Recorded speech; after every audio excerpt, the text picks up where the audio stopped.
I think that one of my biggest strengths when I am working with buyers is to help them evaluate which kind of neighborhoods are going to be the best fits for them. And similarly, when I list a house, I think that one of the best things that I bring to the table as a listing agent is the ability to step back a little bit and incorporate aspects of the community and the neighborhood that could be really appealing to buyers and not just market the specific house and the specific property it's on. So I'll start by talking with my seller about what the best features are of the neighborhood. And that can be things like easy access to public transportation, lots of shopping and restaurants nearby, super easy access to the highway or to the airport or other places you'd like to go. But it can also be things that are like book clubs or a Halloween parade and some real sort of neighborhood civic pride.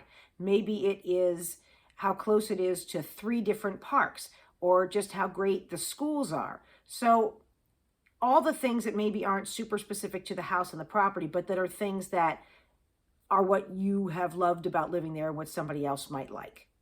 So once I've worked with the seller to identify the best aspects of the neighborhood, the question is, well, how do you market those? Obviously, you include that information, that wording, in the MLS description.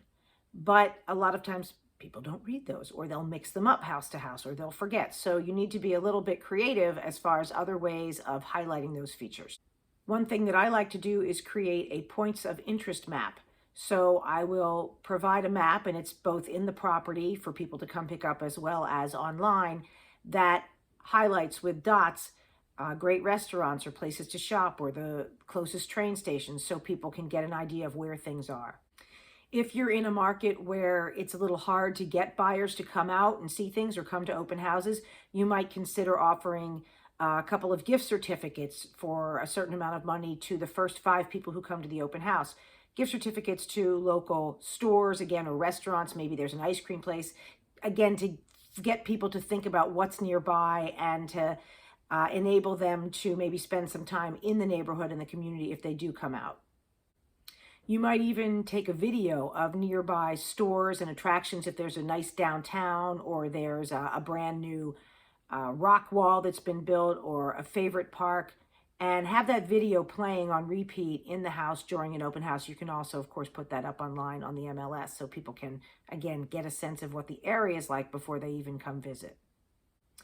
If the neighborhood has continued to increase in value, you might want to pull some statistics or some graphs that show that it's a good investment and that people want to live there. Additionally, if there's particularly low turnover in that neighborhood, you'll want to draw people's attention to that so that they understand the scarcity, because of scarcity, of course, scarcity breeds an increase in price. It's all about supply and demand. So if it's very rare that something comes up in this neighborhood, you'll want to emphasize that.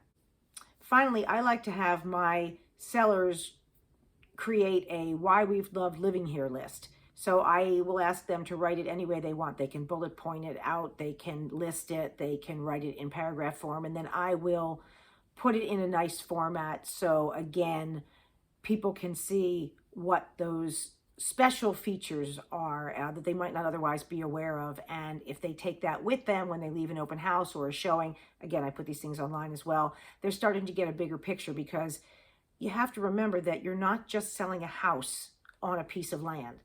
You're selling a neighborhood and a home and a lifestyle, because if you pick that house and that piece of land up and you put it somewhere else, your experience and the experience of anybody else living there would be entirely different. So keep that in mind when you are listing your house.